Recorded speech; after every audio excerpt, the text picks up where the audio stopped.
Bonsoir, mesdames et messieurs. Le 9 septembre 2015, le Parlement de l'Union européenne à Strasbourg a voté sur le rapport de l'émancipation des jeunes filles par l'éducation dans l'Union européenne. On l'appelle aussi plus simplement le rapport Rodriguez, du nom de son initiatrice Liliana Rodriguez.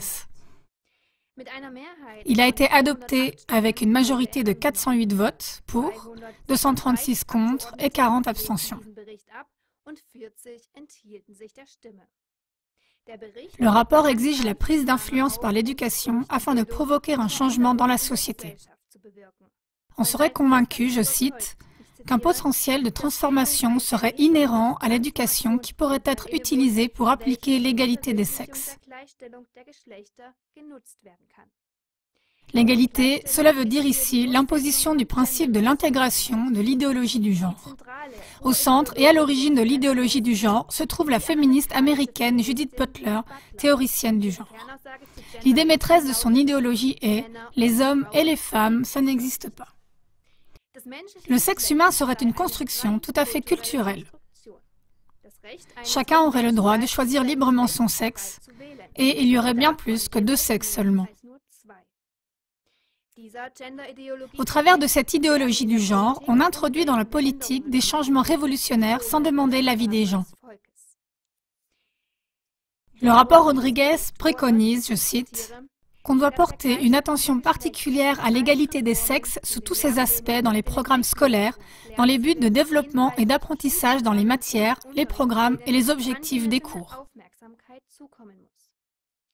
L'exigence centrale dans ce rapport est, je cite encore, de rendre obligatoire la participation à une éducation sexuelle appropriée à l'âge et dans le cadre du programme scolaire pour tous les élèves de l'école primaire et secondaire. Cela veut dire éducation sexuelle obligatoire à partir du cours préparatoire. Il est fortement exigé d'intégrer de plus en plus des informations objectives sur les sujets du LGBTI dans les programmes scolaires. LGBTI est une abréviation pour l'association des lesbiennes, homosexuelles, bisexuelles, transsexuelles et intersexuelles, et on estime que des sujets traitant de l'orientation sexuelle doivent être enseignés à l'école sans jugement de valeur. En outre, ce rapport exige, je continue à citer, que les progrès réalisés suite à l'application des mesures politiques d'égalité dans les établissements doivent être contrôlés et évalués par des institutions indépendantes.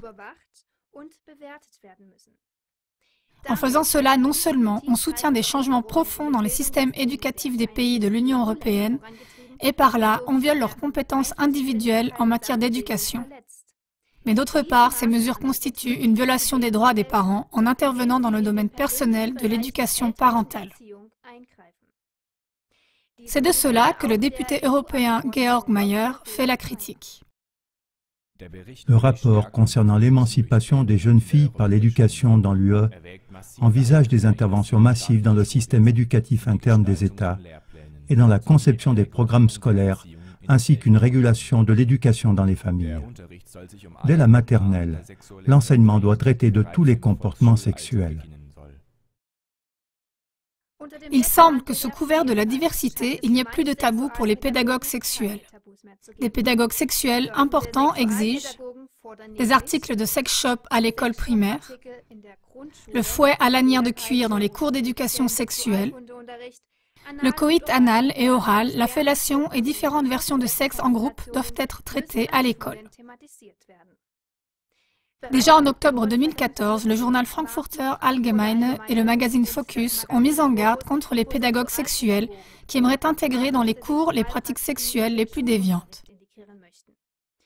Dans le manuel pour les instituteurs Instruction d'application des directives cadres pour l'éducation sexuelle en Hesse, le professeur Hans-Jochen Gamm, décédé en 2011, a écrit «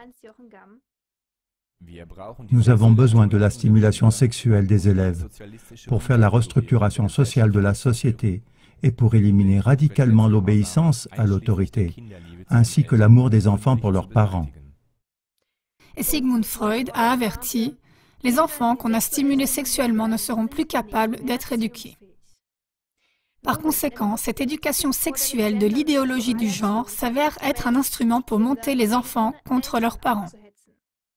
On provoque ainsi une déstabilisation et une destruction des familles et par conséquent de toute la société.